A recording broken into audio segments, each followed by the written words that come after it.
തീർത്തും സന്തോഷപ്രദമായ ഒരു വൃത്തിയാണ്. കേരള മനസ്സാക്ഷി ഞെട്ടിച്ചൊരു കൊലപാതകം, അതിക്രൂരമായ ഒരു കൊലപാതകം. ഒരു പാവപ്പെട്ട വീട്ടിലെ ഒരു നിയമവിദ്യാർത്ഥിയായ പെൺകുട്ടിയെ അവരുടെ വീട്ടിൽ അതിക്രമിച്ച് കയറി വളരെ പൈശാചികമായി കൊലപ്പെടുത്തി അവരുടെ ഇൻറ്റേർണൽ ഓർഗാൻസ് വരെ പുറത്തു വരത്തക്ക വിധം വളരെ ക്രൂരമായ മുറിവുകളുണ്ടാക്കി കൊലപ്പെടുത്തിയ ഒരു കേസാണത്. ഇതിൽ നേരിട്ടുള്ള തെളിവുകൾ ഇല്ലാത്തൊരു കേസാണ്. തീർത്തും സാഹചര്യ തെളിവുകളുടെ അടിസ്ഥാനത്തിലാണ് ഈ കേസ് പ്രധാനമായും മുന്നോട്ട് പോയിട്ടുള്ളത്. സാഹചര്യ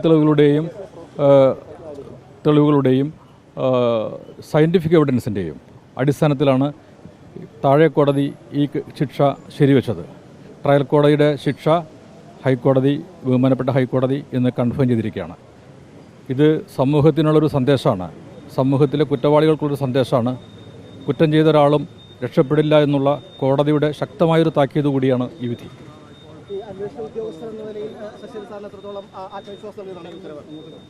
വളരെ വലിയ ആത്മവിശ്വാസം നൽകാനാണ് ഉത്തരവ്. പോലീസ് സേനയ്ക്ക് മൊത്തം വളരെയധികം ആത്മവിശ്വാസം നൽകുന്ന ഒരു ഉത്തരവാണ് ഉണ്ടായിരിക്കുന്നത്. അത് പോലീസ് സേനയുടെയും പ്രോസിക്യൂഷൻ്റെയും ഒത്തൊരുമയോടുള്ള പ്രവർത്തനത്തിൻ്റെ ഫലമായുണ്ടായ ഒരു വിജയമാണിത്. സത്യം വിജയിച്ചിരിക്കുന്നു, ഇരയ്ക്ക് നീതി ലഭിച്ചിരിക്കുന്നു. അതാണ് എനിക്ക് പറയാനുള്ളത്. പ്രോസിക്യൂട്ടറോട് ഒരു കാര്യം കൂടി, ശാസ്ത്രീയ തെളിവുകളെ മാത്രം അടിസ്ഥാനമാക്കിയാണോ കോടതി?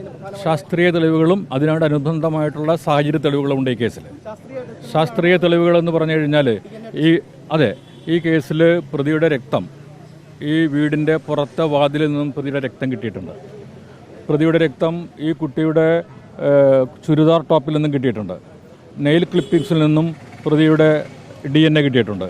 അതുപോലെ തന്നെ പ്രതി വിക്ടിമിൻ്റെ പുറത്ത് കടിച്ചതെന്നുള്ള ഭാഗത്തു നിന്നും ഒരു DNA കിട്ടിയിട്ടുണ്ട്. ഈ ശക്തമായ ഈ 4 DNAകളും അതിനോടനുബന്ധിച്ചുള്ള സാഹചര്യ തെളിവുകളും അത് വളരെ വിദഗ്ധമായ രീതിയിൽ കളക്ട് ചെയ്യാൻ ഇൻവെസ്റ്റിഗേഷൻ ടീമിന് സാധിച്ചു. അതിന് ബന്ധപ്പെട്ട തെളിവുകൾ ശേഖരിക്കാൻ അവർക്ക് ശ്രമിച്ചു. വളരെ സമർത്ഥമായ അന്വേഷണം നടത്തി കുറ്റമറ്റ രീതിയിൽ തെളിവുകൾ ശേഖരിക്കുകയും അത് നല്ല രീതിയിൽ കോടതിയിൽ പ്രസൻറ്റ് ചെയ്യാൻ കഴിഞ്ഞു എന്നുള്ളത് കൊണ്ടാണ് ഈ കേസ് ഇത്തരമൊരു വിധിയിൽ എത്തിച്ചേർന്നത്. അത് തീർച്ചയായും ഉൾക്കൊള്ളാനും അത് മനസ്സിലാക്കാനും ഇത്തരം കുറ്റകൃത്യങ്ങൾ മേലിൽ ആവർത്തിക്കരുന്നുള്ള കൂടുതലൊരു സന്ദേശം കൂടിയായിട്ട് ഈ ജഡ്ജ്മെൻറ്റിനെ കാണണം. അത് ട്രയൽ കോടതിൻ്റെ ജഡ്ജ്മെൻറ്റ് അതേപടി ശരിവെക്കുകയാണ് ബഹുമാനപ്പെട്ട ഹൈക്കോടതി ചെയ്തത്. തീർച്ചയായിട്ടും അതെല്ലാ പ്രതികളും എടുക്കുന്നൊരു വാദമാണ്. അത് ഈ പ്രതി കുറച്ചും കൂടി കൂടുതലായി എടുത്തു എന്ന് മാത്രം. അത് തീർത്തും പൊളിഞ്ഞു പോയി എന്നുള്ളത് ജഡ്ജ്മെൻറ്റ് കൊണ്ട് വളരെ വ്യക്തമാണ്. മുന്നോട്ടുള്ള നടപടിക്രമം പ്രോസിക്യൂഷൻ സംബന്ധിച്ചിടത്തോളം ഇനി നടപടിക്രമങ്ങളില്ലാതെ വിധി നടപ്പാക്കുക എന്നുള്ളതാണ്. പ്രതിയെ സംബന്ധിച്ചിടത്തോളം പ്രതിക്ക് ഇനി സുപ്രീം കോടതിയിൽ അപ്പീൽ പോകാം. മറ്റ് സാഹചര്യത്തിലൂടെ അടിസ്ഥാനത്തിലാണ് ഈ കേസിൽ പ്രതി കുറ്റക്കാരനാണെന്ന് കണ്ടെത്തിയിരിക്കുന്നത്. അത് ട്രയൽ കോർട്ടിൻ്റെ ജഡ്ജ്മെൻറ്റ് ഹൈക്കോടതി ബഹുമാനപ്പെട്ട ഹൈക്കോടതി അത് ശരിവെച്ചിരിക്കുകയാണ്. പ്രോസിക്യൂഷൻ്റെ വാദങ്ങൾ അപ്പാടെ എന്ന് പറഞ്ഞ പ്രധാനപ്പെട്ട തെളിവുകൾ കോടതി പരിശോധിക്കുകയും ആ തെളിവുകൾ സത്യമാണെന്ന് കണ്ടെത്തുകയും ചെയ്തതിൻ്റെ അടിസ്ഥാനത്തിലാണ് ഈ ശിക്ഷാവിധി ശരിവെച്ചിരിക്കുന്നത്.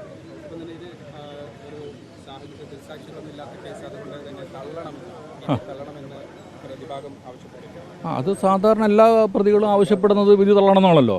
അതിൽ ശക്തമായ സയൻറ്റിഫിക് എവിഡൻസ്, അതായത് പ്രതിയുടെ 4 DNA പ്രതിയുടെ മരിച്ച കുട്ടിയുടെ വീടിൻ്റെ പുറത്തെ ഡോർ ഫ്രെയിമിൽ നിന്നും മരിച്ച കുട്ടിയുടെ നഖത്തിൻ്റെ ഉള്ളിൽ നിന്നും നെയിൽ ക്ലിപ്പിക്സിൽ നിന്നും അതുപോലെ അവരുടെ ചുരിദാർ ടോപ്പിൽ നിന്നും 4 DNAകൾ കണ്ടെത്തിയിട്ടുണ്ട്.